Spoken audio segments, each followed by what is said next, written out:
अस्सलामुअलैकुम। पुत्तर मैं ठीक नहीं जी, मैं टेस्ट कराए आ ते मैं बहुत मजबूर आ। 7 बच्चे विआहे, 4 धियां 3 पुत्त, आपो अपने टब्बर पालदे, मैनू कोई 1 रुपया नहीं देंदा ते मैं बड़ी बीमार आ ते मेरे वास्ते कोई मदद करो, तुहाडा भला होवे। अल्लाह पुत्तां दे मूँह धोवो।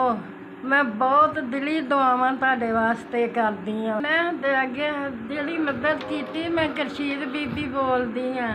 आवे मैं अस्करा भी कराया, लत्तां तो तुर नहीं सकदी ते अल्ट्रासाउंड कराई, जिगर घूमा, जिगर खराब पिया मेरा ते मैं बड़ी परेशान है दवाई लियाउण तो।